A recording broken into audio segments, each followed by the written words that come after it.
prosesnya. Jadi untuk lebih mengefektifkan, jadi saya pakai Postman. Baik, hari ini nanti insya Allah materi akan saya bagikan ke Bapak dan Ibu ya. Jadi nanti silakan mencatat hal-hal yang tidak tertulis di sini. Baik, sebelum kita mulai lebih lanjut, kita akan berjeda sejenak nih. Siapa tahu nih, kalau saya pribadi, misalnya aku ngedot tadi buru-buru dari kelas sebelumnya gitu kan, langsung masuk sini, kemudian Bapak dan Ibu mungkin habis melakukan suatu kegiatan dan kemudian ingin kembali fokus, kita bisa melakukan kegiatan ini. Bagi Bapak dan Ibu yang sebelumnya pernah ikut elaborasi pemahaman dengan saya, mungkin jadi belajar sesuatu yang baru. Oke, silakan boleh berdiri, boleh duduk juga boleh di kursi, boleh di lantai, kemudian tangan dibagi di atas paha yang bisa ditutup, kemudian duduknya tegak, seperti relax, bahunya juga relax. Cara merelakskan dulu adalah diputar ke kanan, ke belakang, jadi dijatuhkan. Ya, kayak kita mau olahraga, putar ke belakang, kemudian dijatuhkan. Nah, kemudian bayangkan ada tali yang menghubungkan antara kepala kita dengan langit-langit, ya. Jadi ada tali nih di kepala kita dengan langit-langit. Jadi kita tegak. Apa yang akan kita lakukan? Kita akan mengatur nafas kita, ya. Jadi kita menyebutnya ini berjeda. Jadi diam sejenak untuk mengatur nafas. Caranya seperti apa? Kita akan menghirup udara 4 hitungan, kemudian menahannya 7 hitungan, dan kemudian mengeluarkannya 8 hitungan. Nah, ini akan kita lakukan selama 2 menit. Ya, nanti hitungannya akan dipandu oleh aplikasi. Kemudian pada saat kita mengatur nafas ini, kalau kita fokuskan pada udara yang masuk dari melalui hidung kita, tenggorokan, kemudian ke paru-paru, kemudian ditahan. Kemudian pada saat mengeluarkan kita fokuskan udara yang keluar dari tenggorokan, kemudian keluar melalui hidung. Nah, kalau misalnya pikiran kita kemana-mana nih, lagi mengatur nafas, lagi fokus ke nafas, tiba-tiba kepikiran, nanti malam masak apa ya, atau makan apa ya, belum ngerjain ini nih, belum ngerjain itu tuh. Kembalikan pikiran, disadari, oh iya aku lagi mikir itu, kembalikan ke nafas lagi. Ya, jadi pada saat ada pikiran yang muncul, kembalikan fokus ke nafas. Nah, supaya kita bisa lebih fokus lagi, yang nyaman memejamkan mata, silakan memejamkan mata. Yang tidak boleh hanya menundukkan. Intinya adalah kita mengurangi stimulus dalam bentuk visual, ya, supaya kita bisa lebih fokus. Oke, saya nyalakan dulu.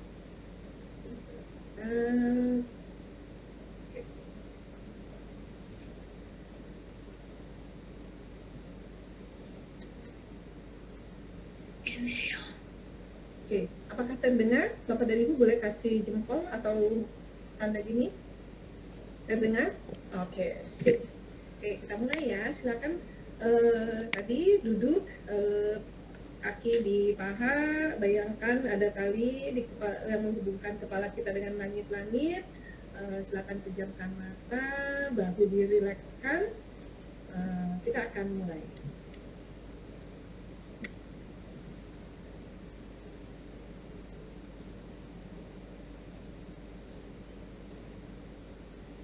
Inhale. Hold.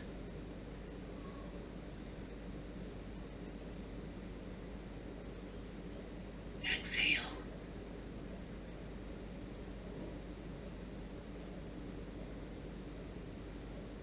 Inhale. Hold.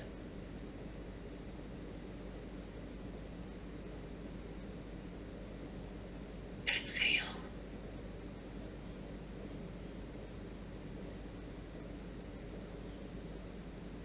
Inhale. Hold.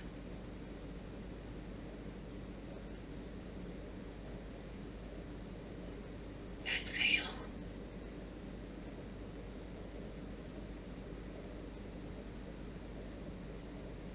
Inhale.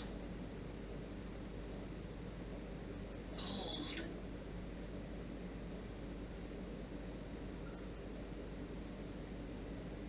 Exhale.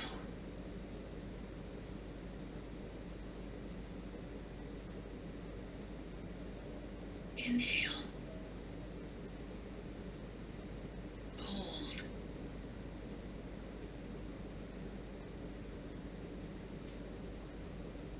Exhale.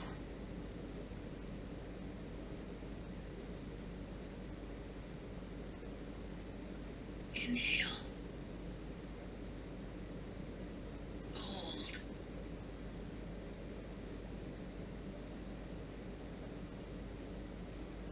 Exhale.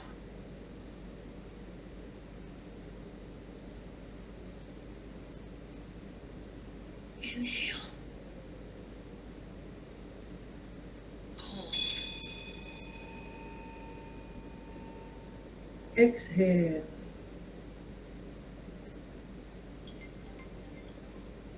Oke, silakan buka mata. Boleh diketikkan di kolom chat apa yang Bapak Ibu rasakan setelah kita melakukan jeda mengatur nafas selama 2 menit. Silakan diketik di kolom chat ya.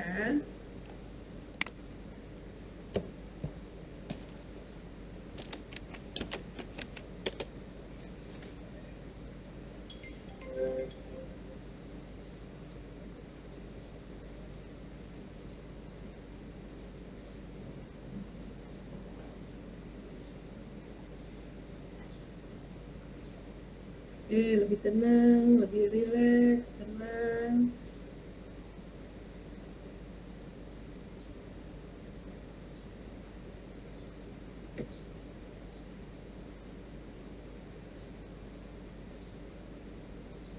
Sambil saya membaca juga nih Bapak dan Ibu dari mana saja. STIP, baik, PK.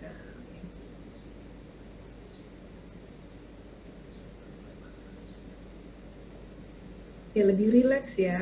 Tenang, rileks dan lebih nyaman, agak tenang, ringan, lebih rileks, lebih tenang, lebih refleksi. Lebih rileks, tenang, lebih tenang, santai, rileks. Sebagian besar rileks gitu ya, tenang gitu ya. Sesak saat nahan nafas, saat lepas agak enak, rileks setelahnya. Ya, betul, di awal-awal juga seperti itu. Pada saat menahan rasanya bawaannya pengen cepat-cepat menghembuskan ya Pak Syafi'i ya. Insya Allah nanti kalau sudah lebih sering berlatih jadi tidak merasa sesak nafas. Baik, jadi intinya rileks, tenang, ringan gitu ya. Ada perasaan bersyukur berada di posisi sekarang. Wah, jadi merefleksikan diri nih. Itu seperti muhasabah. Baik, alhamdulillah. Nah, kita lanjutkan ya, Bapak dan Ibu. Nah, jadi seperti itu tuh gitu ya. Jadi sebetulnya kita hanya meluangkan waktu 2 menit gitu, tetapi efeknya kita bisa jadi lebih rileks, lebih tenang gitu, dan kemudian harapannya adalah kita bisa lebih fokus pada apa yang sedang kita lakukan sekarang. Nah, jadi kegiatan berjeda ini bisa menjadi kegiatan rutin di kelas nih, sebelum memulai kelas, atau misalnya kalau misalnya mau rapat dengan guru-guru, bisa berjeda dulu sebelum rapat. Nah, ini ada hubungannya dengan di modul sebelumnya yang berpikir cepat dan berpikir lambat gitu ya. Nah, jadi sebetulnya jika ada kejadian gitu ya, kalau disebut stimulus, ada kejadian dan kemudian untuk kita supaya kita berpikir dengan otak manusia kita, maka kita perlu berjeda dulu nih gitu. Jadi kita ada stimulus ya, segala sesuatu yang terjadi di sekitar kita, sebelum kita merespon kita diam dulu gitu, kemudian memikirkan alternatif respon yang bisa kita berikan, dan kemudian baru kita merespon. Respon yang seperti apa? Ya tentu saja respon yang bertanggung jawab, respon yang baik untuk kita dan baik untuk orang lain gitu. Oke, saya lanjutkan. Nah, kemudian, sekarang kita berkenalan. Ya, Bapak dan Ibu tadi sudah ada yang memperkenalkan diri. Yang belum, silakan memperkenalkan diri. Sambil saya memperkenalkan diri, nama saya Wari Wijayanti. Kalau ditanya CEC itu apa, itu adalah Certified Executive Coach. Jadi sejak pertengahan 2019 saya fokus menjadi coach untuk remaja, orang tua, dan pendidik. Sebelumnya saya bekerja sebagai pendidik ya, dan kemudian 20 tahun itu bekerja di sebuah sekolah swasta di Kabupaten Bogor. Nah, saya memulai karir saya sebagai pendidik itu sebagai asisten guru kelas, kemudian jadi guru kelas, kemudian jadi wakil kepala sekolah, jadi kepala sekolah, kemudian jadi kepala riset and development, kemudian jadi kepala HRD gitu ya, dan terakhir menjadi internal trainer dan coach. Saat ini kegiatan saya selain menjadi coach juga sebagai pembicara, kemudian juga jadi instruktur di program guru penggerak ya, baik untuk calon pengajar praktik maupun untuk calon guru penggerak, kemudian juga untuk pelatih ahli, dan kemudian juga untuk pendamping SMKPK. Nah, bagi Bapak dan Ibu yang ingin mengenal saya lebih jauh, boleh lihat Instagram saya, Waris Tim Coaching. Nah, kemudian itu WhatsApp saya. Jadi nanti kalau misalnya masih ada pertanyaan-pertanyaan yang belum terjawab, boleh tuh di WhatsApp ke saya. Nah, nanti kalau di Instagram, kalau misalnya mau saya callback, minta tolong ya Bu, saya dari CGP gitu ya. Nah, nanti saya callback. Oke, baik. Nah, ini alur kita. Jadi perkenalan, komitmen kelas sama seperti sebelumnya. Harapannya jika sinyal baik, Bapak dan Ibu buka video, kemudian mikrofon selalu mute, fokus pikiran dan hatinya ada di sini. Kemudian silakan mencatat untuk hal-hal yang belum tertulis di sini, nanti PDF-nya akan saya berikan. Dan kemudian kalau jika ada pertanyaan boleh diketikkan di kolom chat untuk mengefektifkan waktu. Kegiatan pembuka tadi sudah ada, kegiatan pembuka nanti juga ada, kemudian nanti tujuan pembelajaran sosial emosional apa, konsep utama, kemudian implementasinya, dan terakhir refleksi penutup. Nah, silakan Bapak dan Ibu ketik di kolom chat ya, apa warna perasaan Anda beberapa hari ini? Apa yang membuat Anda memilih warna tersebut? Apakah Anda tahu apa pemicu atau penyebabnya? Coba kenali ya.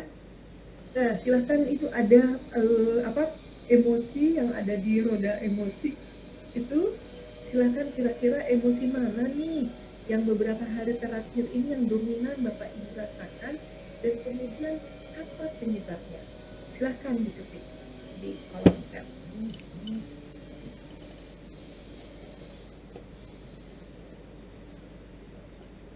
Oke, merah, kuning, biru, ungu. Oke. Apa yang menyebabkan merah? Apa yang menyebabkan biru, kuning, ungu, putih, gitu ya? Apa yang menyebabkan? Silakan. Sudah diidentifikasi warna emosinya? Oke, silakan diidentifikasi apa penyebabnya. Oh, aku misalnya warnanya lagi panik. Kalau saya pribadi tadi saya sempat panik ya. Sempat panik berarti warnanya adalah hijau, hijau muda. Khawatir ya, khawatir tidak bisa mengatur waktu karena tadi ada sempat jadwal sesi elaborasinya perlu diatur sedemikian rupa jadi menggabungkan lebih dari 2 kelas. Oke, silakan Bapak dan Ibu. Nah, coba ya. Oke, sebentar. Saya baca dulu. Oke, biru karena sedang galau. Apa yang menyebabkan galau, Ibu Sri Wahyuni? Kemudian ungu, lelah. Oke. Penerbus siswa yang ramah-ramah menyapa dengan salam pagi-pagi. Oke, itu penyebabnya. Pengen melihat yang segar, jadi hijau. Oke. Kemudian biru, lelah, pusing. Oh, karena lelah dan pusing. Wah, semoga segera sehat ya, Pak Muas. Biru karena siswa selalu ramah bila bertemu. Alhamdulillah. Warna kuning, merasa berenergi. Oke, biru, pikiran tidak menentu. Apa yang menyebabkan pikiran tidak menentu, Bu Asrofi? Oke, Ibu Hartini lagi lelah, ngantuk. Nah, semoga nanti bisa cerah lagi ya. Oke, nah nanti kalau mengantuk, nah bisa nih, salah satu cara adalah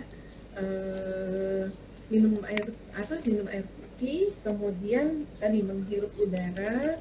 Nah, karena sebetulnya salah satu penyebab kantuk itu adalah kurangnya oksigen di otak kita. Nah, coba kita.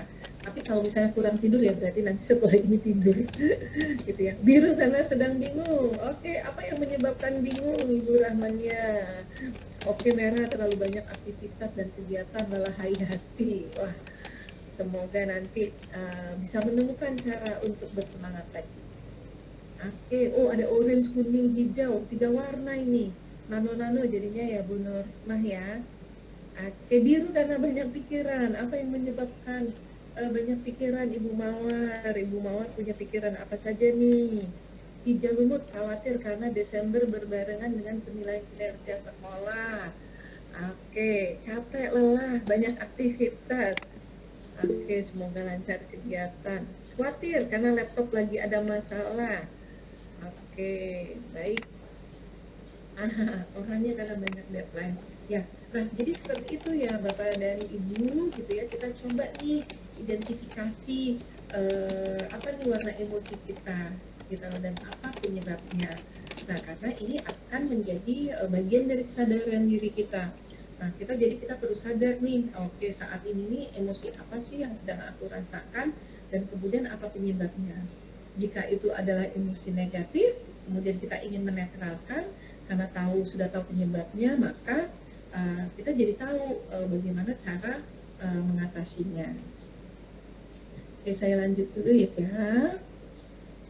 Baik, oke, nah tadi ada yang lelah hayati, lelah, ngantuk gitu ya, banyak pikiran. Nah, coba diingat-ingat nih, apa saja kegiatan yang Anda lakukan untuk mengelola emosi Anda secara sehat dan positif. Supaya nih emosinya kembali sehat dan positif, biasanya Bapak dan Ibu ngapain sih? Silakan ditulis di kolom chat. Berbagi dulu, siapa tahu nih nanti kita dapat ide dari teman yang lainnya. Buka Instagram, nonton Reels. Wah, ini sama nih Bu Rahmania dengan saya nih. Jalan-jalan. Iya, jalan-jalan. Saya ngebayangin jalan-jalan. Karena takut pandemi. Tidur, ya. Melakukan hal belanja, nonton film. Oke, menyanyi, belanja, nonton film, berkebun, makan malam. Jalan-jalan, main Mobile Legend. Oke, ada yang gamer nih. Berhenti sejenak dengan tidur. Oke, makan-makan. Oke, berkomunikasi dengan Tuhan melalui doa, olahraga, nonton TikTok, dia menyendiri, ambil oksigen banyak-banyak, tidur, ya, istirahat sejenak, me time dengan dipijat. Wah, enak banget nih Ibu Mila nih, pijat, nanti nonton sinetron, membuat produk. bercengkrama bersama anak, jalan-jalan dan belanja, duduk di depan rumah. Oke. Nah, ternyata apa? Untuk membuat emosi kita tetap sehat dan positif, nggak nggak harus selalu sesuatu yang besar ya, gitu kan, dan kemudian nggak harus selalu sesuatu yang menghabiskan uang begitu ya. Ada banyak hal-hal kecil yang bisa kita lakukan, misalnya tadi duduk di depan rumah, nyiram tanaman, membuat produk, malah bisa jadi produktif. Malah ada CGP yang bilang masak gitu kan ya, masak, waduh masak enak banget nih yang dimasakin, duduk minum kopi di depan rumah gitu ya. Nonton, nah nonton kan sekarang banyak tontonan di TV atau nonton di internet yang gratisan gitu ya. Berdoa, ngaji gitu kan, mendengar murotal, mendengar musik, macam-macam. Nah yang paling penting itu Bapak dan Ibu, sebetulnya si pembelajaran sel ini bukan sesuatu yang besar dan belum pernah kita lakukan. Saya yakin Bapak dan Ibu sudah melakukannya. Sekarang kita tinggal menebalkan saja dan kemudian mempraktekkannya secara konsisten. Nah, salah satu caranya adalah ini, kita mengenali emosi kita dulu, gitu kan ya, dan kemudian mencari penyebabnya, dan kemudian menemukan apa yang bisa kita lakukan supaya emosi kita tetap sehat dan positif. Tadi Bapak dan Ibu sudah bisa menjawab, berarti Bapak dan Ibu sebetulnya sudah melakukan. Tinggal nanti mengajarkan kepada anak-anak untuk mengenali emosi mereka dan kemudian apa yang bisa mereka lakukan supaya mereka tetap sehat dan positif. Oke, saya lanjutkan. Ini saya mengutip KHD sedikit. Maksud pendidikan itu adalah menuntun segala kekuatan kodrat yang ada pada anak-anak agar mereka dapat mencapai keselamatan dan kebahagiaan yang setinggi-tingginya baik sebagai manusia maupun anggota masyarakat.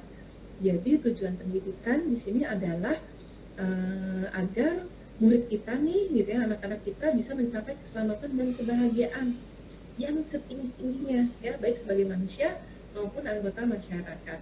Nah, jadi sebagai manusianya di sini adalah belajar kompetensi emosional, anggota masyarakatnya di sini adalah kompetensi sosialnya, ya. Nah, tugas kita sebagai guru menuntun, ya, menuntun.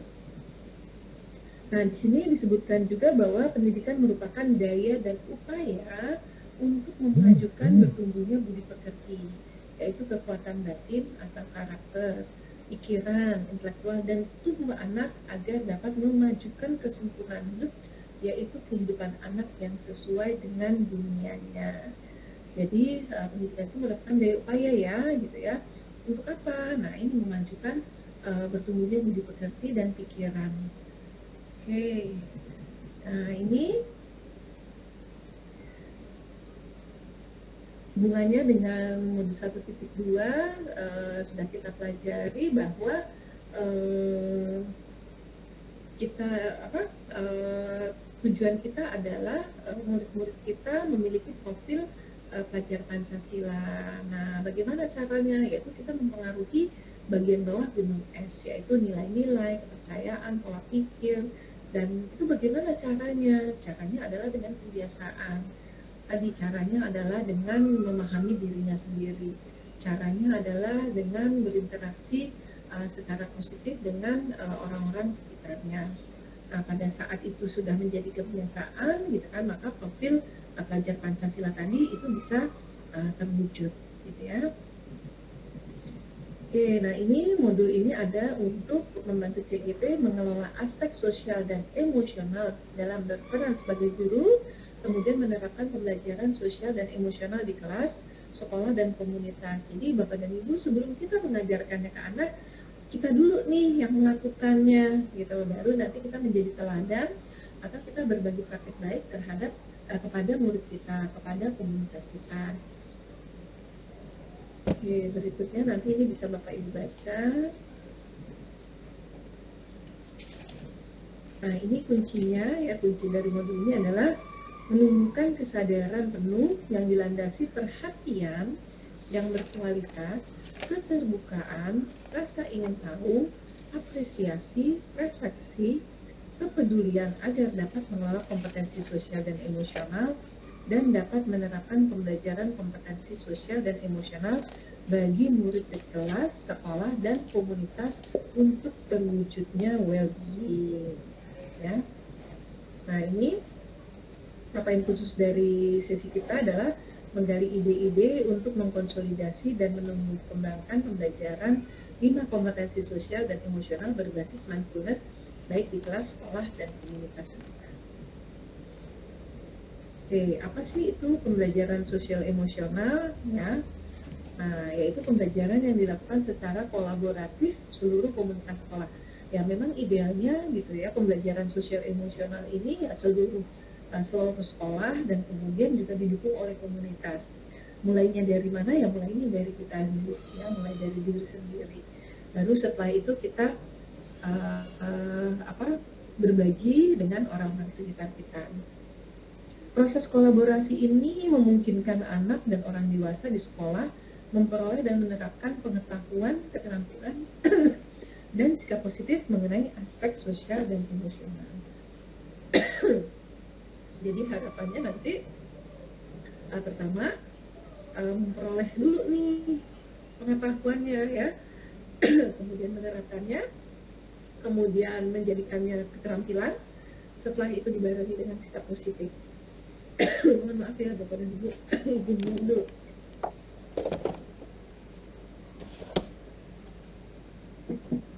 Baik, saya lanjutkan. Nah, ini tujuannya yang pertama mengelola emosi, kesadaran diri dulu. Kemudian setelah kita punya kesadaran diri, baru pengelolaan diri. Nah, baru kemudian kita kesadaran sosial dengan orang di sekitar kita, empati. Kemudian baru kita mempertahankan hubungan yang positif, ya, itu keterampilan relasi. Baru kemudian akhirnya adalah kita membuat keputusan yang bertanggung jawab. Jadi sebetulnya kompetensi sosial emosional ini tujuan akhirnya itu adalah membuat keputusan yang bertanggung jawab. Nah, ini ya tadi hubungannya kompetensi dengan pembelajarannya. Nah, nanti saya bahas lagi di bawah. Nah, jadi Bapak dan Ibu sudah baca di modul ya, itu ada kegiatan-kegiatan untuk melatih kompetensi sosial emosional anak. Ada STOP, ada 6 dasar emosi, ada 3 pertanyaan dasar, ada 4S dan 3I gitu ya, dan kemudian ada POOCH. Nah, jadi semuanya itu diawali dengan kesadaran diri ya, kesadaran penuh, mindfulness, kemudian kepengelolaan diri ya. Nah, di kesadaran diri nanti ada 6 emosi dasar. Tadi kita sudah lakukan, kita mengidentifikasi emosi kita, kemudian pengelolaan diri itu pakai STOP, kemudian berikutnya kesadaran sosial itu pakai 3 pertanyaan dasar, kemudian keterampilan sosial di sini resiliensi menggunakan 4S dan 3I, kemudian untuk pengambilan keputusan yang bertanggung jawab itu pakai POOCH. Nah, kemudian tujuannya adalah puncaknya adalah well-being, kesejahteraan psikologis. Sebelum kita mengajarkan anak untuk bagaimana caranya mencapai kesejahteraan psikologis, kita dulu nih yang mempraktekkan, kita dulu nih yang mencapai kesejahteraan psikologis ini. Oke, nah tadi di awal kan tujuan akhirnya adalah well-being ya.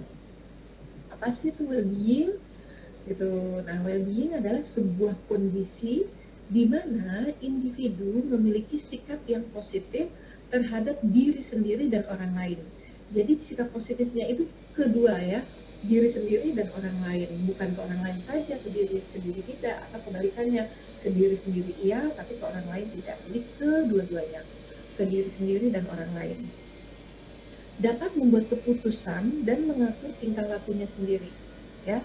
Jadi kita bisa mengatur tingkah laku kita sendiri, kita nggak perlu diatur oleh orang lain. Kemudian dapat memenuhi kebutuhan dirinya dengan menciptakan dan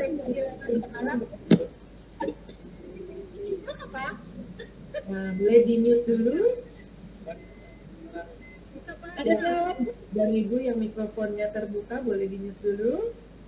Oke, kemudian tadi ya dapat memahami kebutuhan dirinya dan menciptakan dan mengelola lingkungan dengan baik. Jadi kita memberdayakan diri kita sendiri, gitu ya. Karena di modul sebelumnya juga kan kita fokus pada lingkaran pengaruh kita. Kita fokus pada apa yang bisa kita lakukan. Kemudian memiliki tujuan hidup dan membuat hidup mereka lebih bermakna, serta berusaha mengeksplorasi dan mengembangkan dirinya. Nah, itu lagi menurut Oxford English Dictionary. Kalau menurut McGrath and Noble, well-being yang optimum memiliki kemampuan yang lebih tinggi untuk ya mencapai prestasi akademik yang lebih tinggi, kesehatan fisik dan mental yang lebih baik, memiliki ketangguhan atau daya lenting atau resiliensi dalam menghadapi stres, terlibat dalam perilaku sosial yang lebih bertanggung jawab. Nah, jadi sebetulnya ciri-cirinya nih, ciri-ciri kita sudah well-being atau belum, ya kita tadi mencapai prestasi akademik gitu ya. Kalau orang dewasa berarti kita mencapai prestasi profesional kita kinerja kita bagus begitu ya. Kemudian sehat fisik dan mental, kemudian kita jadi lebih tahan banting, lebih tahan stres, lebih tangguh gitu kan, dan kemudian kita jadi bisa terlibat dalam perilaku sosial yang lebih bertanggung jawab. Oke, nah kemudian tadi ujungnya adalah well-being, kemudian dasarnya adalah mindfulness. Apa sih yang dimaksud dengan mindfulness? Nah, atau kesadaran penuh. Bapak dan Ibu lihat nih di gambar sebelah kanan ya, ada seorang ayah dengan anaknya sama-sama melihat gunung dan matahari. Tapi di kepala ayahnya itu dia lagi mikirin rapat, oh iya besok aku rapat, aku harus mempresentasikan kemudian nanti yang hadir siapa aja. Sementara anaknya yang di dalam pikirannya adalah ya gunung dan matahari gitu ya. Nah, jadi sebetulnya yang ada di pikiran anak itu adalah gambaran mindful, kesadaran penuh. Sedangkan si ayah mindful, L-nya 2, yaitu pikiran penuh. Ya. Nah, yang kita pelajari hari ini adalah yang mindful yang L-nya 1, kesadaran penuh. Kalau menurut John Kabat-Zinn, kesadaran penuh berarti memperhatikan apa yang terjadi saat demi saat tanpa penilaian. Jadi Bapak dan Ibu kalau coba Bapak dan Ibu pikir-pikir gitu ya, kita itu sering gitu ya, sering memikirkan masa lalu atau masa depan gitu. Nah, jadi bisa kita itu kalau kita sering mikir masa lalu dan masa depan berarti kita jarang nih memikirkan masa kini, dalam artian kita menikmati saat ini, karena sebetulnya kesadaran penuh itu maksudnya adalah kita itu ada di sini dan di saat ini gitu, nggak ke masa lalu, nggak ke masa depan. Karena apa? Biasanya kalau kita mikirin masa lalu biasanya kita jadi bersedih, kalau mikirin masa depan kita jadi khawatir. Jadi kita fokus pada hari ini dan di sini. Nah, di sini disebutkan bahwa secara saintifik latihan kesadaran penuh atau mindfulness yang konsisten dapat memperkuat hubungan sel-sel saraf atau neuron ya, otak yang berhubungan dengan fokus, konsentrasi, dan kesadaran. Jadi tadi misalnya latihan berjeda selama 2 menit, mengatur nafas, itu bisa melatih kita untuk jadi lebih fokus dan konsentrasi. Oke, nah kemudian di sini disebutkan oleh seorang budayawan bahwa kebahagiaan adalah pada saat dapat menghargai apa yang ada di sini dan sekarang, dan dapat membangun hubungan maupun kerjasama dengan orang atas dasar hormat dan saling menghargai. Jadi memang hidup kita yang kita punyai adalah saat ini dan di sini. Ya, 1 detik yang lalu sudah menjadi masa lalu, 1 detik ke depan itu akan menjadi masa depan yang belum tentu kita miliki. Jadi kita fokus pada saat ini dan di sini.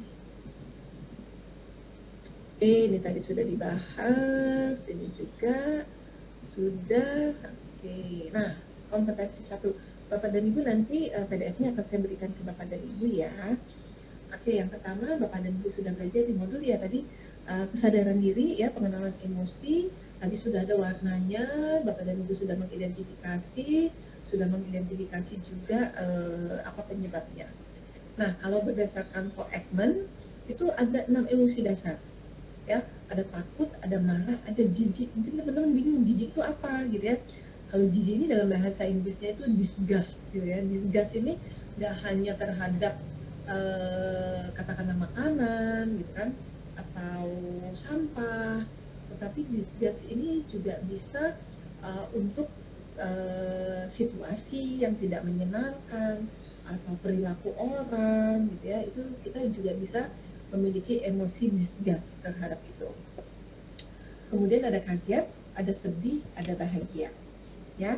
Nah, tadi di roda emosi itu ada ada emosi-emosi turunannya. Nah, tapi emosi dasarnya itu ada 6. Jadi sama seperti ini ya, warna ya, ada warna primer, ada warna sekunder. Nah, kalau emosi itu, emosi dasar itu ada 6. Apa itu? Nanti Bapak dan Ibu bisa baca di sini ya. Silakan, yang paling penting adalah kita menyadari emosi yang kita rasakan dan kemudian apa penyebabnya. Nah, nanti ini juga kita ajarkan nih ke siswa, apa yang kamu rasakan saat ini, atau apa yang kamu rasakan pada saat kamu melihat ini, apa yang kamu rasakan pada saat kamu mendengar ini, gitu ya. Jadi kita bantu anak-anak untuk memiliki kesadaran diri, yaitu kesadaran apa yang saat ini dia rasakan. Oke, ini juga sudah sama. Nah, yang kedua, kompetensi pengelolaan diri ya. Nah, menurut Viktor Frankl ya, antara stimulus dan respons ada ruang untuk memilih karena kita memilih daya untuk membuat pilihan. Dalam setiap respon yang kita pilih terdapat ruang untuk bertumbuh dan kebebasan diri kita. Jadi ini nyambung dengan modul 1.2 yang berpikir cepat dan berpikir lambat. Nah, kita kan harapannya berpikir lambat. Nah, jadi antara stimulus, segala sesuatu yang terjadi di luar kita, apakah itu perkataan orang, perbuatan orang, atau kejadian itu bisa jadi seperti macet, gitu kan, kemudian hujan, gitu, itu adalah stimulus. Nah, di antara stimulus dengan respons itu ada ruang bagi kita. Jadi kita nggak bisa bilang gini, aku marah karena dia ngejek, aku sebel karena dia menghinaku gitu. Nah, sebetulnya aku marah, aku sebel itu keputusan kita ya. Keputusan kita untuk merespon seperti itu terhadap perbuatan orang lain, terhadap perkataan orang lain. Nah, jadi idealnya adalah bahwa pada saat ada stimulus kita berjeda dulu, berhenti sejenak gitu ya, kemudian kita menenangkan diri, kemudian mencoba memikirkan alternatif solusi respon ya, alternatif respon yang bisa kita berikan, dan kemudian kita pilih dan merespon. Harapannya adalah responnya adalah sesuatu yang positif, sesuatu yang baik untuk kita dan orang lain, dan kemudian sesuatu yang bertanggung jawab. Nah, itu kita ajarkan juga ke kita. Nah, ini salah satu cara yang bisa dilakukan ya, melakukan stop, tadi berhenti, kemudian atur nafas ya 2-3 kali. Tadi Bapak dan Ibu kalau ingin menenangkan, atur nafasnya, menghembuskannya lebih panjang daripada mengambilnya. Kemudian tadi observe ya, amati apa yang Anda rasakan pada tubuh, sensasinya seperti apa, misalnya mungkin kok jantung jadi berdetak berdetak lebih cepat ya, kok aku jadi keringat dingin ya, kok ada rasa nggak enak ya di bawah di bawah dada gitu. Nah, itu kita rasakan dan kemudian kita coba temukan apa yang menyebabkan. Lalu kemudian proceed ya, latihan seperti kemudian ya proceed, kita kalau sudah perasaannya sudah kembali netral atau mungkin bahkan jadi positif, kita bawa tuh perasaan senang itu gitu. Nah, kalau misalnya nih Bapak dan Ibu pagi hari kita latihan dulu gitu kan ya, berjeda, kemudian menimbulkan rasa senang. Nah, harapannya kita bisa membawa rasa senang itu sepanjang hari. Oke, nah kemudian yang berikutnya adalah kesadaran sosial ya, melatih empati, menaruh perhatian pada perasaan orang lain dengan 3 pertanyaan dasar. Nah, pertanyaan dasarnya adalah yaitu apa yang dirasakan orang tersebut, ya, menaruh perhatian pada perasaan orang lain ya, apa yang dirasakan oleh orang tersebut, apa yang mungkin akan dia lakukan, apa yang saya rasakan jika mengalami kejadian yang sama. Misalnya contoh gitu ya, katakanlah kita lagi diskusi dengan teman kita, kemudian kita berbeda pendapat gitu. Biasanya pada saat kita berbeda pendapat ada emosi negatif nih gitu. Nah, pada saat ada emosi negatif, kita perlu kesadaran diri dulu kan, kita sadari dulu emosi kita, apa penyebabnya, dan kemudian baru nih kita menaruh perhatian pada perasaan atau emosi orang lain. Kita bisa lihat nih bahasa tubuhnya, kemudian raut wajahnya, kira-kira emosi apa yang sedang dia rasakan. Dan kemudian kalau misalnya sudah seperti itu, apa nih yang akan dia lakukan? Dan kemudian apa yang saya rasakan jika mengalami kejadian yang sama. Kalau saya mengalami kejadian itu, apa nih yang saya rasakan? Jadi kita berpikir sebelum berbicara atau bertindak, gitu ya. Jadi kalau misalnya tadi, oke, berbeda pendapat, aku mau menyampaikan pendapat bahwa pendapatku berbeda, bahwa aku tidak setuju, gitu ya. Kalau cara yang seperti apa ya yang bisa aku bisa menyampaikannya sehingga dia bisa menerimanya dan secara netral, cenderung positif, misalnya nggak jadi marah, nggak jadi defensif gitu. Oke. Kemudian meyakini bahwa setiap orang berbeda, jadi kita tidak bisa menyamakan orang lain itu sama dengan kita gitu ya. Jadi kita perlu pahami bahwa orang itu berbeda-beda. Bisa jadi kita orangnya sabar, orang lain tidak, atau kebalikannya. Kemudian menghargai orang lain meskipun berbeda pandangan. Nah, sebetulnya menghargai orang lain meskipun berbeda pandangan ini adalah salah satu dasar nih untuk kita melatih empati kita. Oke, berikutnya keterampilan sosial. Baik, nah tadi ya resiliensi, daya lenting atau ketangguhan adalah merupakan kemampuan individu untuk merespons tantangan atau trauma yang dihadapi dengan cara-cara sehat dan produktif. Nah, jadi teman-teman kalau ada tantangan, ada kesulitan gitu ya, yang namanya daya lenting atau ketangguhan itu adalah kita bisa menjalaninya, menghadapinya dengan cara-cara yang sehat dan produktif. Cara-cara yang sehat ya kebalikannya tentu saja, misalnya ya tidak jadi merusak diri sendiri gitu kan, misalnya jadi tidur berlebihan, atau mungkin jadinya lari ke minuman keras, atau mungkin bahkan ke narkoba gitu ya. Itu bukan cara-cara yang sehat gitu. Harapannya memang cara-cara yang sehat dan produktif. Nah, ini juga kita perlu ajarkan ke murid-murid kita. Nah, bagaimana caranya kita bisa pakai 3 ini gitu ya. 3I, kita mengidentifikasi gitu kan ya, ini itu I have, I am, I can.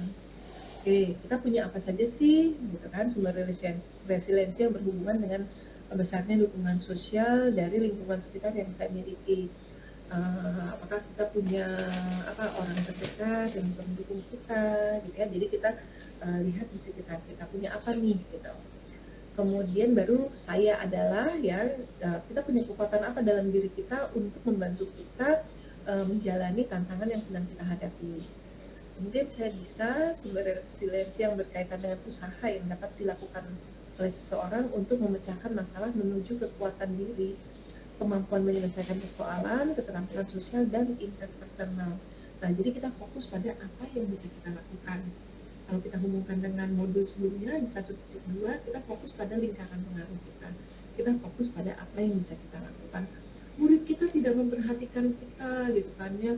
Kemudian kok teman-teman kita tidak mendukung kita. Nah, pertanyaannya balik lagi ke kita, apa yang bisa kita lakukan supaya teman-teman mendukung kita? Apa yang bisa kita lakukan supaya murid kita memperhatikan kita? Jadi fokus pada apa yang bisa kita lakukan. Oke, yang 4S ya, sumber daya resiliensi. Pertama-tama gitu kan ya, pikirkan dan deskripsikan. Sewaktu Anda mengalami permasalahan yang berat, dipikirkan nih gitu ya, dan kemudian kita lakukan langkah 4S ini. Yang pertama, supportive people ya, jadi kita data dulu nih, kita identifikasi nih siapa sih yang bisa membantu kita, siapa sih yang biasanya menjadi sandaran untuk kita. bisa pasangan kita, bisa orang tua kita, bisa saudara kandung kita, bisa sahabat kita, bisa rekan sejawat, bisa atasan kita, kepala sekolah gitu ya. Itu kita identifikasi orang-orang yang bisa mendukung kita. Kemudian berikutnya kita identifikasi strategi yang digunakan untuk membantu diri dalam atasi pemikiran atau perasaan negatif yang membuat Anda sulit merespon permasalahan. Nah, kita mengatur strategi apa saja nih yang bisa kita lakukan gitu kan ya, untuk kita bisa menjalani katakanlah tantangan ini, atau misalnya menjalani permasalahan ini dan kemudian menemukan solusinya. Berikutnya adalah sagacity atau kebijaksanaan yang membuat Anda dapat bertahan dari kesulitan dan melangkah maju. Jadi bisa nih kita punya punya quote gitu ya, punya kutipan yang menjadi pegangan kita. Kalau saya pribadi biasanya kalau saya lagi ada masalah atau lagi ada tantangan, itu yang saya pikirkan adalah bahwa segala sesuatu terjadi atas izin Allah dan itu yang terbaik untuk kita menurut Allah. Dan kemudian saya percaya bahwa Allah tidak akan menguji hambanya di luar kemampuannya. Jadi kalau misalnya saya ada tantangan, ada cobaan, ada kesulitan, itulah yang menjadi tadi quote itu ya, yang menjadi penguat bagi saya untuk tetap terus maju, bergerak maju. Kemudian berikutnya adalah solution seeking behavior atau perilaku mencari bantuan yang pernah dilakukan untuk membantu menyelesaikan permasalahannya. Nah, tadi kan kita udah punya nih orang-orang yang suportif. Nah, kita bisa tanya apakah mereka pernah menghadapi permasalahan yang sama, kemudian apa yang mereka lakukan untuk mengatasinya. Nah, kemudian kita bisa mengikuti atau kita bisa memodifikasi. Ya, nah ini tadi 3I, 4S, ini juga bisa kita lakukan dan kita ajarkan ke murid-murid kita karena langkah-langkahnya itu sudah spesifik. Oke, nah kompetensi 5 ya, pengambilan keputusan yang bertanggung jawab. Nah, harapannya nanti murid-murid kita nggak usah nunggu murid kita sendiri ya, kita bisa mengambil keputusan yang bertanggung jawab. Itu bagaimana caranya? Pakai PUUCH, problems, options, outcomes, choices ya. Pertama, kita mengevaluasi situasi dulu, apa masalahnya, nah, harapan dan realita, apa penyebabnya. Jadi biasanya masalah itu timbul pada saat antara harapan dengan realita itu tidak match, tidak klop, gitu ya, ada gap gitu kan. Nah, kita perlu tahu nih apa sih harapan kita, kemudian realitanya apa, gitu kan. Kemudian gapnya itu apa saja, apa yang menyebabkan. Nah, supaya dia jadi best, apa yang bisa dilakukan, gitu kan? Nah, kemudian kita analisis nih, ya, alternatif pilihan apa saja yang dapat dilakukan, apakah ada pilihan yang berbeda. Nah, di sini harapan, di sini realita. Supaya realitanya bisa memenuhi harapan, apa nih yang bisa dilakukan? Jadi kita pikirkan alternatif solusinya. Kemudian mempertimbangkan konsekuensi dari masing-masing pilihan. Udah ada nih alternatif solusinya nih, gitu kan. Nah, kemudian kita tulis lagi nih, identifikasi lagi apa nih konsekuensinya. Oh, kalau aku A, maka konsekuensinya 1. Kalau aku B, maka konsekuensinya 2. Kalau aku C, maka konsekuensinya. Nah, seperti itu baru kita pilih ya. Kita pilih mana yang paling baik untuk kita dan orang lain. Oke, apakah aku mengetahui konsekuensinya, baik positif dan negatif? Mengapa aku memilih itu? Ya, jadi setelah kita milih, kita perlu tahu nih apa alasan kita memilih itu. Dan kemudian apakah itu keputusan yang terbaik? Apakah aku siap menghadapi konsekuensinya? Jadi intinya adalah apapun keputusan kita pasti selalu ada konsekuensinya dan kita perlu bertanggung jawab untuk menghadapi konsekuensi tersebut. Oke, nah ini pertanyaan yang sering ditanyakan, lantas bagaimana nih Bu melakukan meningkatkan kompetensi sel anak-anak gitu ya. Nah, itu bisa 3 cara. Pertama, kegiatan rutin, kedua, terintegrasi dalam pembelajaran, kemudian ketiga, protokol. Nah, untuk yang RPP nanti teman-teman akan saya berikan contoh RPP, ada yang TK, SD, kemudian SMP SMA ya. Jadi ada 3, tapi yang SMP SMA itu barengan. Kegiatan rutin ya. Misalnya tadi setiap sebelum melakukan kegiatan kita berjeda dulu, itu jadi kegiatan rutin gitu ya. Jadi dengan anak-anak juga begitu. Oke anak-anak, setelah berdoa kita berjeda, nanti misalnya sebelum ganti pelajaran berjeda dulu baru nanti ganti pelajaran. Nah itu bisa dijadikan kegiatan rutin. Kemudian kalau protokol, ya protokol ini sifatnya jadi lebih luas gitu ya, jadi school wide atau lingkup sekolah.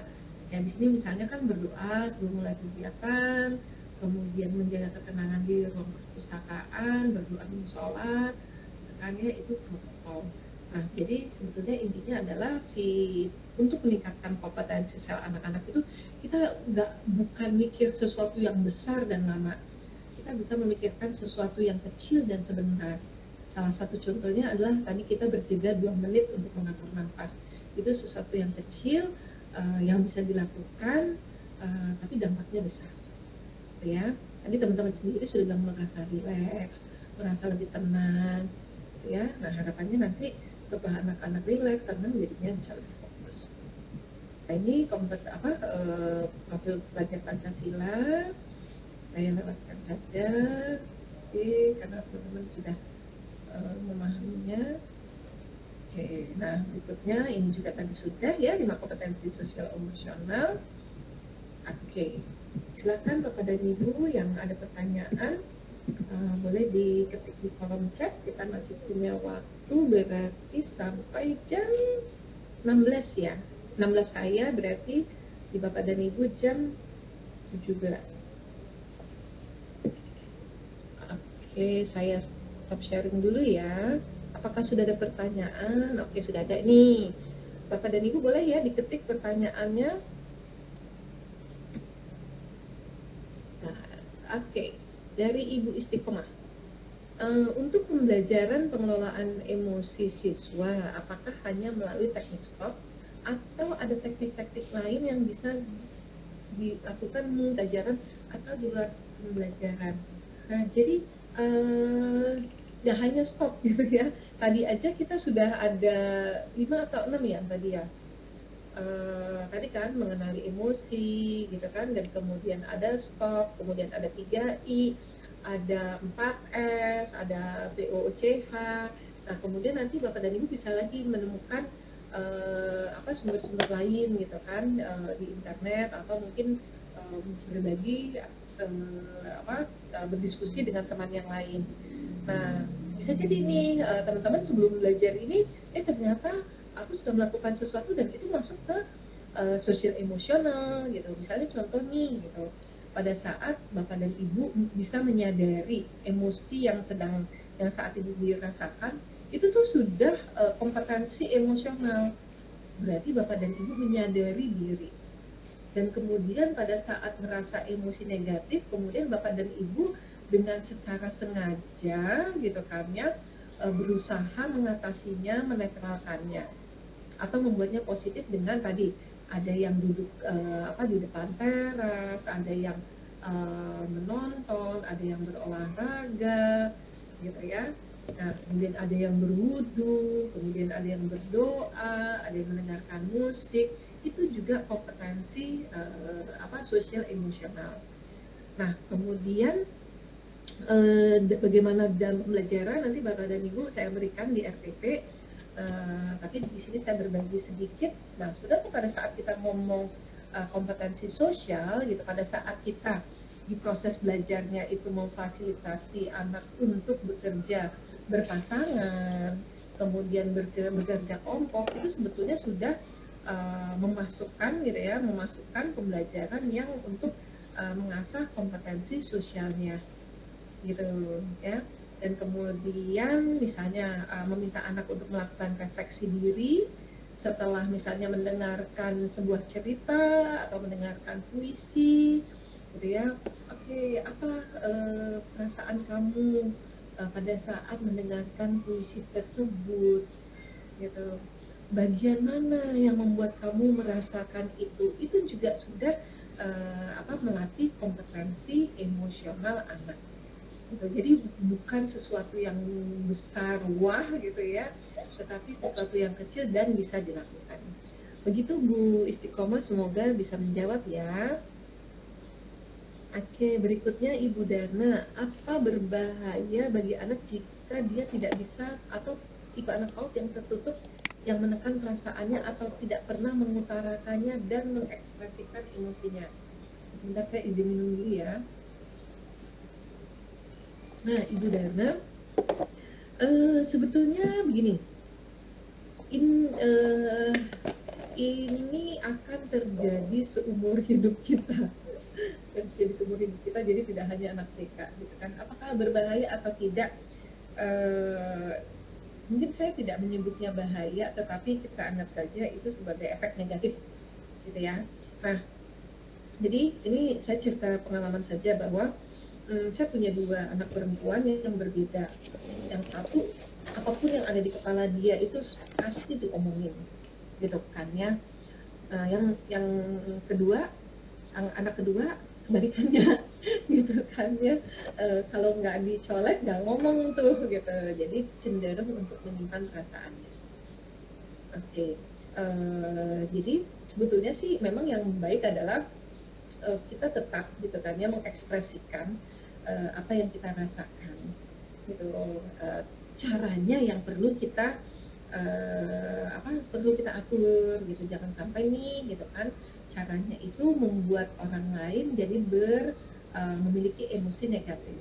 Katakanlah misalnya begini, ibu misalnya kita nih gitu kan ya, aduh bentar lagi PAS nih gitu kan ya, PAS belum bikin soal gitu kan, kemudian aduh mau akreditasi pula gitu kan, pikiran kita penuh, aduh tugas jadi guru penggerak banyak banget gitu.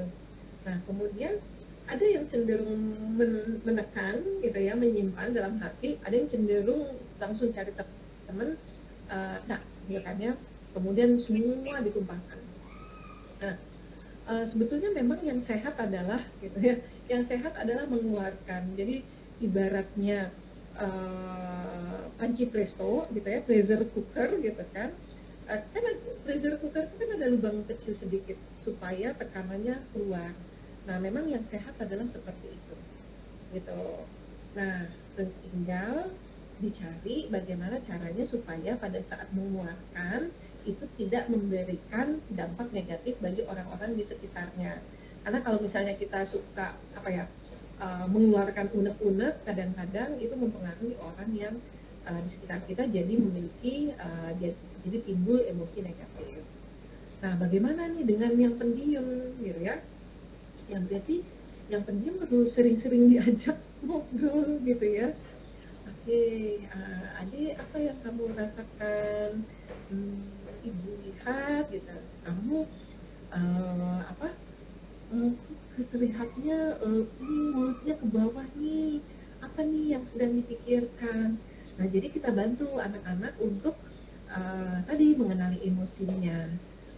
Ya, habis tadi aku dengar temen aku ngomongin jelek tentang aku. Oke, jadi kamu punya perasaan seperti ini karena tadi ada yang kamu belum dengar, ada yang ngomongin jelek tentang kamu. Oke, bagaimana rasanya? Ya kan aku jadi rasanya nggak enak, rasa ini, rasa itu, gitu. Nah, itu kita bantu dia untuk mengeluarkan perasaannya. Baru nanti kalau misalnya dia sudah kita bantu dia tenang gitu ya, kan biasanya setelah kita mengeluarkan unek-unek itu kita merasa lebih tenang.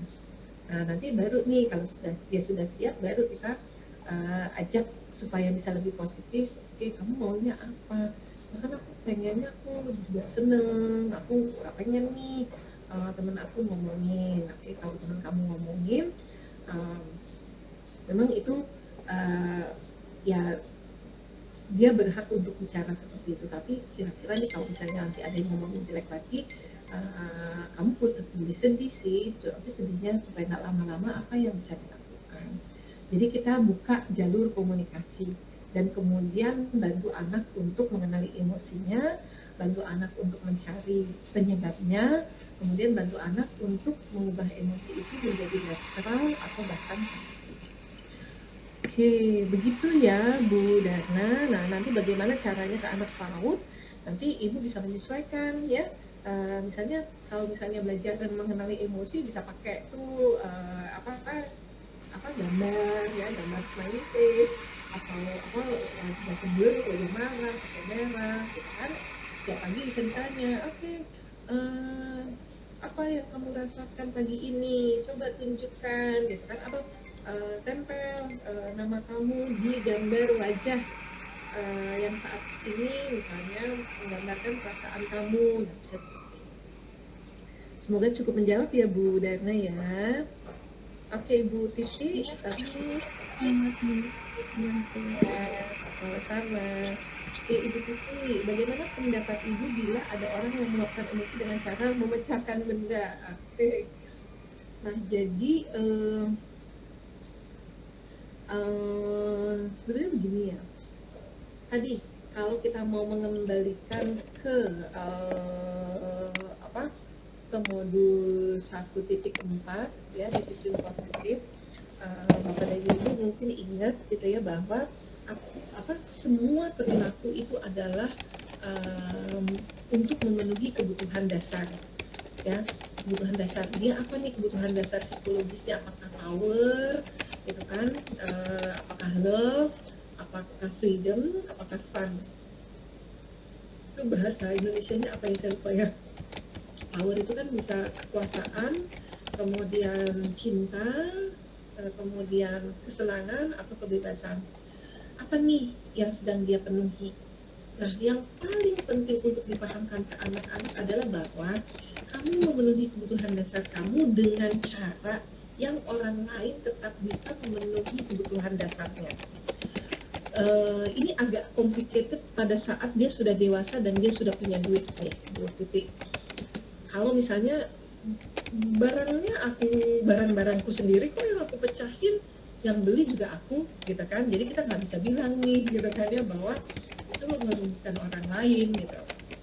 Tapi perlu kita pahamkan bahwa meluapkan emosi itu memang sehat, itu kan caranya yang dipilih. Nah, pilihnya seperti apa? Seperti yang tadi disebutkan di well-being tadi, dengan cara yang sehat dan produktif.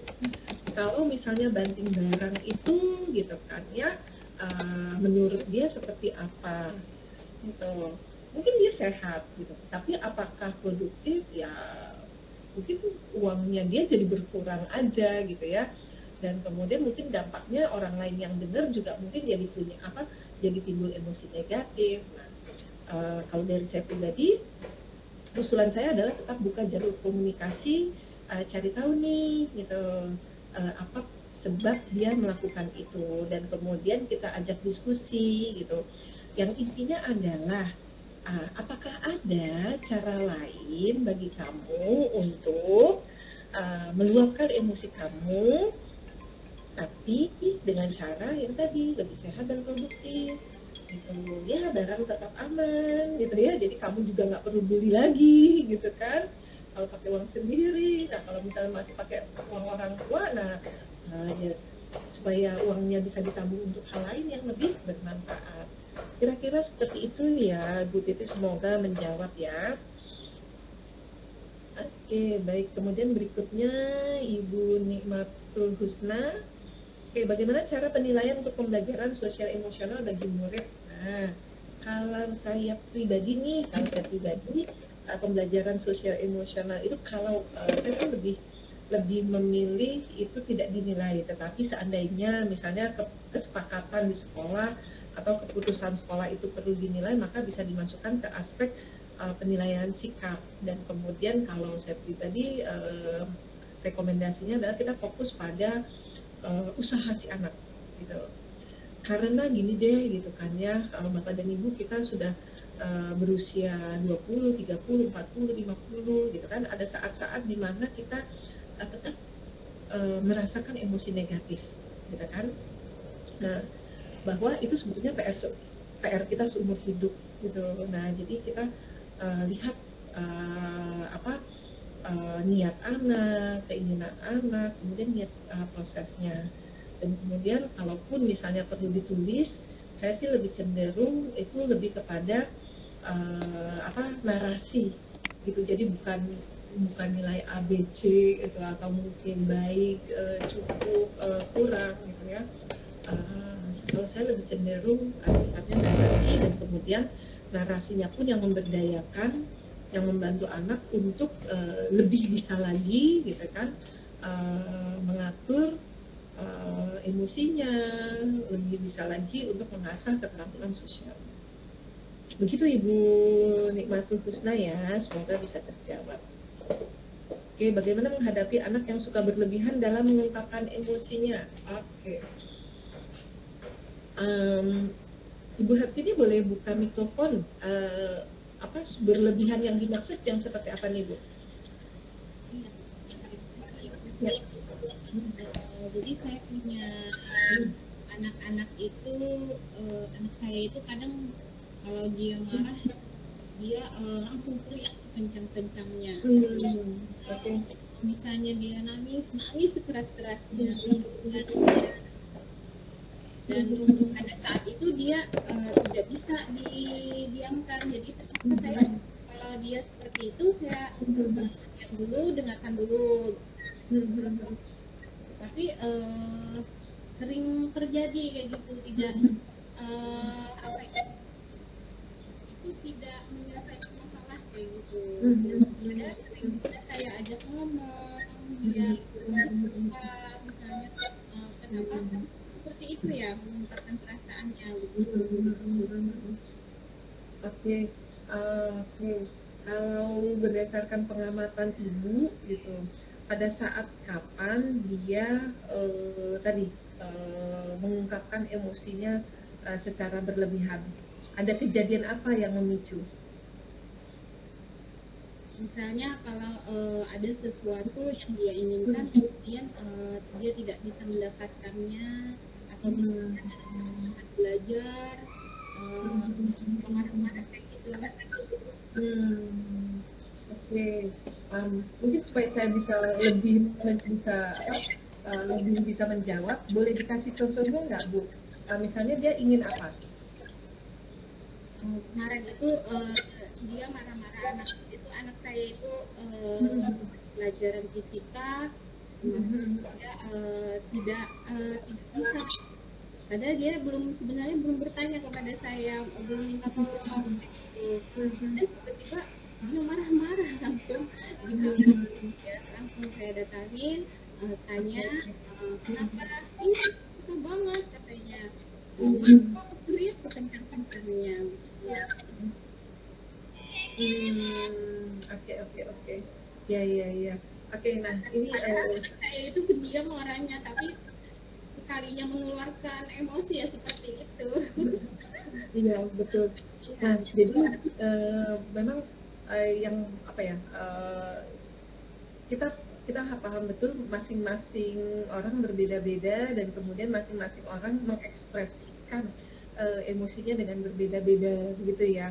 Nah, itu yang perlu kita pahami, dan kemudian pada akhirnya memang salah satu jalan adalah membuka komunikasi, kemudian menjadi teman bicara bagi dia untuk menemukan sendiri gitu. Nah, nanti teman-teman akan belajar di 2.3 ya untuk coaching bagaimana bicaranya. Oke. Tapi nanti saya juga sambil menjelaskan juga gitu ya. Oke, nah berarti tadi contohnya ya Bu Hartini ya. Nah, berarti tadi kan kalau misalnya kita mau kembali ke modul 1.2 itu tadi, jadi pada saat anak atau diri kita punya emosi negatif gitu, itu sebetulnya yang sedang atau itu kan yang sedang. Nah, yang sedang aktif itu bukan otak bagian manusianya. Kemarin kan kita udah belajar triune brain gitu ya, ada otak reptil, otak mamalia, kemudian ada otak manusia. Nah, kalau misalnya emosinya yang dominan, berarti itu otak mamalianya yang sedang aktif gitu. Dan kemudian kalau misalnya dia perilakunya itu seperti fight, flight atau freeze gitu ya, apakah itu kabur, diem aja atau kembali menyerang, itu berarti otak reptilnya. Apa yang perlu kita lakukan adalah menenangkan dia, menenangkan. Bagaimana cara menenangkannya? Itu yang perlu kita temukan, karena masing-masing anak akan berbeda-beda. Nah, yang bisa kita lakukan adalah menemani dia untuk menemukan cara bagaimana dia menenangkan emosinya. Gitu. Nah, karena pada saat emosinya sudah reda, gitu kan, sudah netral kembali, maka baru kita bisa ajak mikir untuk tindakan berikutnya. Nah, tapi yang paling penting tadi ya, menetralkan dulu. Bisa ditanya, oke, apa yang kamu rasakan saat ini? Sebel misalnya, aku nggak bisa ngerjain gini. Oh, jadi sebel ya, gitu. Nah, nanti besok itu di modul coaching itu kita belajar bahwa kita mendengarkan untuk memahami dengan cara mengulang atau merangkum perkataan teman bicara kita. Oh, jadi sebel ya, gitu, karena nggak bisa ngerjain. Iya. Nah, kita juga bisa menambahkan, ibu juga dulu susah nih belajar fisika gitu. Oke, jadi sekarang kamu maunya apa? Ya aku pengen bisa ngerjain dong. Gitu. Jadi pengen bisa ngerjain dong. Kalau saat ini udah bisa diajak ngomong untuk nemuin cara-cara buat bisa ngerjain berikutnya. Enggak dong, aku masih sebel gitu. Oh ya masih sebel ya. Ya udah kalau gitu kita mau ngapain nih supaya kamu merasa seneng lagi gitu. Nanti kalau udah seneng gitu, baru kita pikirin sama-sama bagaimana caranya supaya kamu nanti bisa ngerjain. Kurang lebihnya seperti itu Bu Hartini gitu ya. Jadi intinya adalah gitu kan, kita buka jalur komunikasi. Kemudian kalau tadi anak masih punya emosi negatif, maka perlu ditemukan penyebabnya, kemudian perlu ditemukan cara dia untuk kembali memiliki emosi netral, cenderung positif. Lalu setelah itu kita ajak berpikir untuk menemukan cara mengatasi masalahnya. Itu kira-kira Bu Hartini apakah cukup menjawab? Terima kasih Bu. Ya, baik. Nah, teman-teman, jadi sebetulnya intinya adalah begini ya, tidak ada satu obat untuk semua penyakit, tidak ada satu cara untuk segala kejadian, gitu. Anak-anak kita, murid-murid kita unik, diri kita unik, gitu. Masing-masing kita punya cara sendiri. Yang paling penting adalah bagaimana kita menemukan cara itu, juga cara yang paling efektif. Tadi teman-teman udah bilang pada saat punya emosi negatif, cara efektifku adalah misalnya olahraga, duduk di depan, masak, olahraga, nonton, gitu kan, dengarkan musik, beda-beda kan. Nah begitu pula anak-anak. Jadi yang perlu kita pahami adalah mereka menemukan caranya. Oke, bagaimana? Oke, Ibu Rani, bagaimana menghadapi anak-anak kelas 1 SD yang melakukan emosi dengan cara kasar, main pukul dengan benda sekitarnya terhadap teman kelasnya dan tidak menghargai guru? Sama seperti acaranya sama seperti tadi ya, Ibu Rani. Jadi pertama, ini sebetulnya sudah dipelajari di modul 1.4 ya, disiplin positif. Nah, jadi intinya begini, pada saat ada perilaku yang tidak sesuai dengan peraturan atau kesepakatan, sesuatu harus terjadi. Sesuatu harus terjadi itu apa gitu? Sesuatu harus terjadi itu bisa jadi diskusi, gitu kan ya, diskusi dulu nih gitu. Nah, tadi berarti perlu dicari tahu nih gitu ya, si anak ini tuh kebutuhan dasar apa yang sedang dia penuhi dengan meluapkan emosi dan mukul gitu. Itu yang perlu dicari tahu dulu gitu kan. Apa yang dia ingin dapat itu perlu ditanya gitu. Mungkin Bu Rani boleh buka mikrofon. Apakah Ibu pernah menanyakannya dan kemudian dia pernah menjawabnya apa yang dia inginkan ya? Baik. Baik Bu, sebenarnya ini permasalahan karena kebetulan saya ini guru SMP ya. Cuman permasalahan ini menimpa anak saya yang jadi korban dari temannya gitu. Jadi teman di kelasnya ini beberapa kali anak saya itu sudah cerita, Bunda saya enggak suka sama teman X ini namanya ya Bu ya, mohon maaf.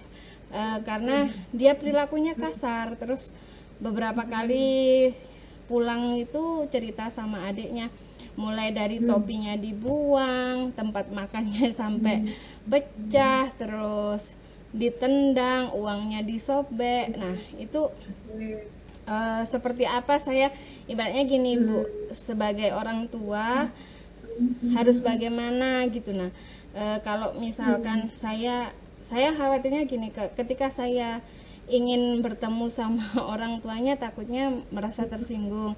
Tapi kalau seandainya saya lapor ke wali kelasnya, setelah saya tanya, sebenarnya bukan hanya anak saya saja yang jadi korban, ternyata hampir semua teman kelasnya itu yang jadi korban gitu Bu. Oke, baik. Terima kasih Bu Rani. Nah, jadi ini yang langsung terpikir di kepala saya ya. Pertama gitu, kita balik ke yang 1.2, kita fokus pada lingkaran pengaruh kita, yaitu apa yang bisa kita lakukan. Nah, apa yang bisa kita lakukan terhadap anak kita, berarti kita memperkuat dia, gitu ya, memperkuat dia. Karena sebetulnya begini, apa yang dialami oleh anaknya Bu Rani itu sesuatu yang mungkin bisa terjadi lagi di masa depan pada saat dia dewasa dalam wujud yang berbeda. Iya. Gitu. Ya, wujud yang berbeda. Misalnya nanti pada saat kerja nggak taunya atasannya itu yang abusive, tapi abusifnya itu dalam hal kata-kata misalnya, atau rekannya itu yang licik, bisa aja gitu kan. Nah, jadi ini adalah saat yang tepat untuk memperkuat dia. Bagaimana caranya? Lagi-lagi buka jalur komunikasi, bisa ditanyakan, oke, situasinya seperti apa gitu. Nah, yang paling penting adalah nanti ibu membantu dia supaya dia bisa lebih kuat atau dia bisa mencapai apapun tujuan dia. Aku nggak mau digituin gitu kan ya, aku mau bebas dari dia. Katakanlah seperti itu jawabannya ya. Oke, supaya kamu bisa bebas dari dia gitu, apa yang perlu kamu lakukan. Nah, itu jadi kita ada komunikasi. Ya udah kalau gitu aku jauh-jauh dari dia. Oke, berarti jauh-jauh dari dia ya. Nah, apakah jauh-jauh dari dia ini bisa selalu dilakukan atau tidak nih? Ya ada sih saat-saat dimana aku nggak bisa menghindari dia misalnya. Oke, nah pada saat-saat kamu tidak bisa menghindari dia, apalagi nih yang bisa dilakukan? Jadi intinya adalah kita menjadi teman bicara anak kita untuk menemukan ya solusi dari tantangan yang dihadapi. Kemudian apa yang bisa kita lakukan terhadap anak ini? Karena kita fokus pada lingkaran pengaruh kita. Nah, berarti anak ini kan menjadi tanggung jawab, yang paling utama bertanggung jawab adalah orang tua dan gurunya gitu ya. Sebetulnya kita juga bertanggung jawab sebagai masyarakat, tapi mungkin jadinya jauh banget gitu kan, takutnya nanti orang tuanya jadi tersinggung gitu kan. Yang terpikir oleh saya yang bisa dilakukan adalah memang bicara dengan gurunya gitu. Dan bagaimana caranya? Ya lagi-lagi jadi teman diskusi gurunya gitu kan. Ya Pak, bagaimana ya caranya ya? Dan kemudian kita luruskan niat kita. Adalah bahwa karena kita peduli terhadap anak itu gitu ya.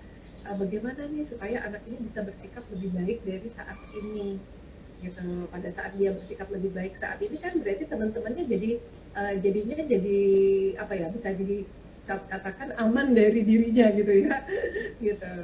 Nah, jadi bisa apa yang bisa dilakukan nih gitu kan, apa yang perlu kita lakukan terhadap dia, apa yang bisa kita lakukan terhadap anak-anak yang saat ini menjadi korban. Seperti itu sih Bu, kira-kira ide besarnya gitu ya. Nanti mungkin untuk lebih spesifik Ibu bisa gali lagi, tadi buka jalur komunikasi ke anak Ibu, kemudian ke wali kelasnya. Baik, terima kasih. Iya Bu, sudah mulai ada gambaran sih nanti. Oke, baik. Kemudian berikutnya Ibu Sri Rahayu, sebentar, saya sampai jam 16 ya, mohon maaf nih, jadi sebentar. Bapak dan Ibu boleh ya saya minta waktu sedikit lagi nih, pertanyaannya tinggal dikit, boleh ya? Ya boleh. Baik, bagaimana melakukan? bagaimana melatih sosial emosional siswa ABK di tengah-tengah temannya yang normal. Sebetulnya sih caranya sama ya, secara garis besar. Tetapi lagi-lagi kita perlu cari tahu mana yang paling sesuai dengan anak tersebut. Apa? Saya juga tidak bisa menjawabnya secara spesifik karena berarti kan kita perlu tahu nih ABK-nya kebutuhan khusus dia apa. Katakanlah misalnya sama-sama hiperaktif, sama-sama autis, itu caranya yang efektif juga bisa beda-beda begitu. Dan kemudian yang sudah terbayang oleh saya adalah gitu ya, kalau kita bisa melakukannya ke anak yang lain itu 1 kali, ke dia berarti kita latihannya bisa 10 kali begitu ya. Jadi kalau dari saya, usulan saya adalah kita perlu melibatkan ahli. Nah, jadi Bapak dan Ibu sebetulnya sebagai guru gitu ya, kita itu bukan penyembuh segala gitu ya. Jadi pada saat-saat kita merasa kita tidak mampu, tidak bisa, kita perlu menyadari itu dan kemudian meminta bantuan ahlinya. Nah, kalau misalnya ABK, berarti mungkin kita bisa berdiskusi, entah itu dengan rekan kita yang memang psikolog, atau psikiater, atau mungkin terapis, gitu ya, atau mungkin kita bisa baca-baca, atau ya kalau misalnya memungkinkan, ya berarti kita perlu minta bantuan agar anak ini tuh ya berarti bisa mendapatkan treatment yang sesuai untuk dia. Kira-kira seperti itu Bu Sri Rahayu gitu jawabannya. Semoga bisa membantu ya. Oke, bagaimana memberikan kesadaran penuh kepada siswa yang malas sekolah? Padahal saya sudah melakukan pendekatan personal dengan memberikan nasihat dan juga sudah menerapkan kesepakatan kelas. Nah, oke, baik.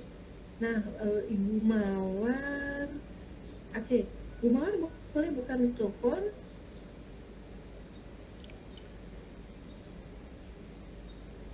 Ya, Bu. Ya, Ibu Mawar, oke, boleh dicontohkan bagaimana Ibu itu tadi melakukan pendekatan personal, apa yang Ibu lakukan, apa yang Ibu katakan ke anak ini? Ya, Bu, saya membawanya ke ruang khusus agar yang lain itu tidak melihat dan dia juga tidak melihat.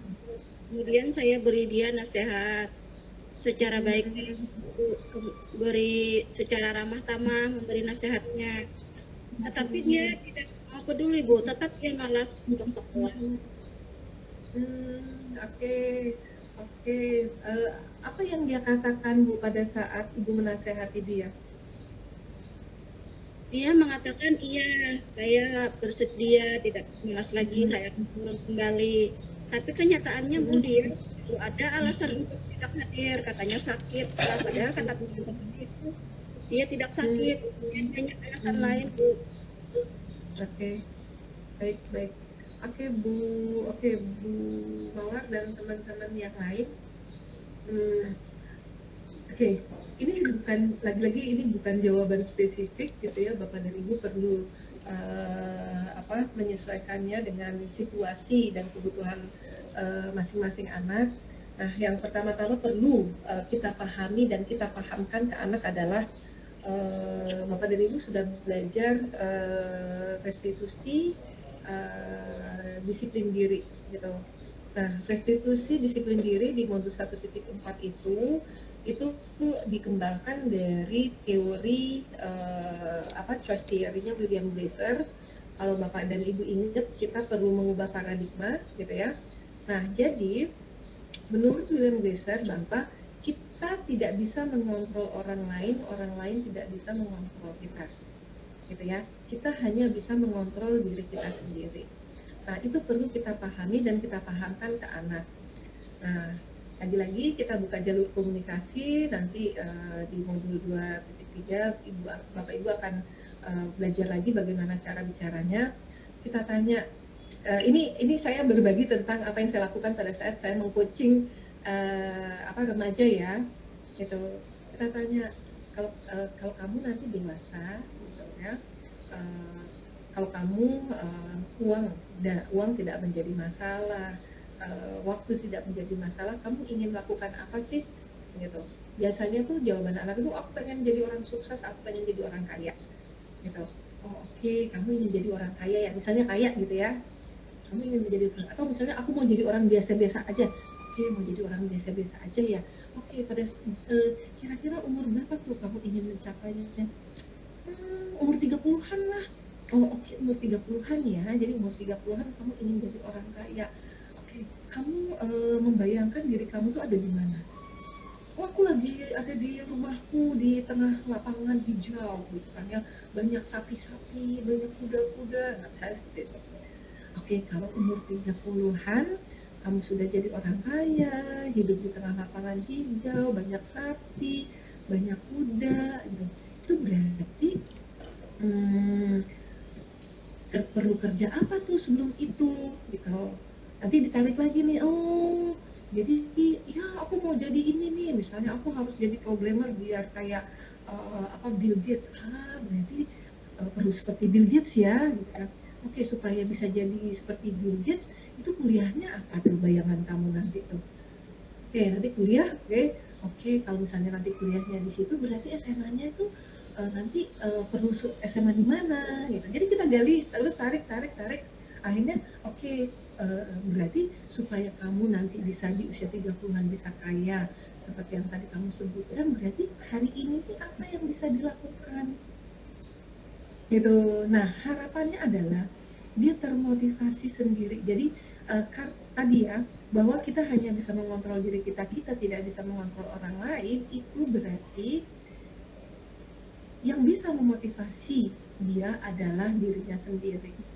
Kita bisa memotivasi dia mati-matian, kita bisa membantu dia mati-matian, tetapi keputusan dia untuk termotivasi, keputusan untuk dia bergerak itu dia sendiri, dan dia perlu paham.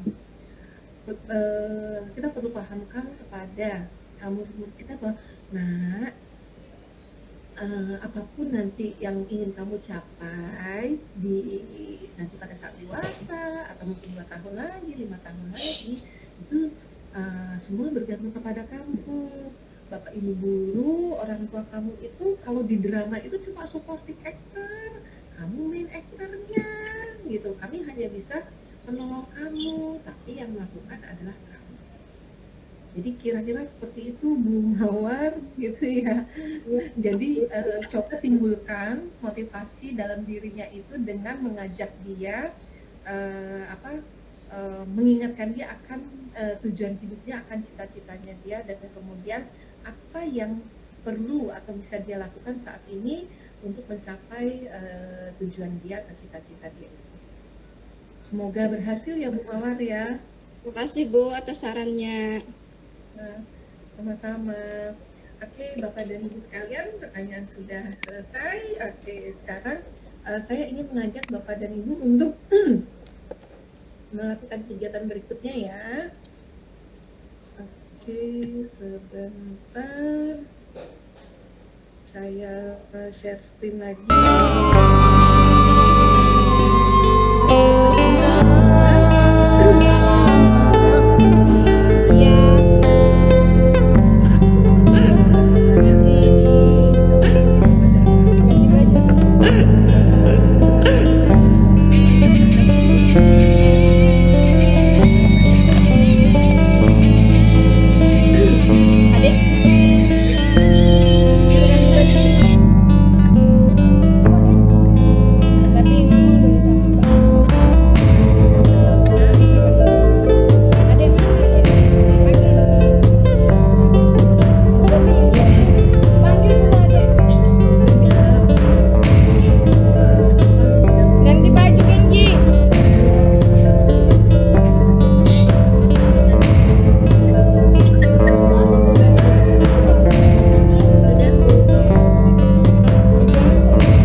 Selamat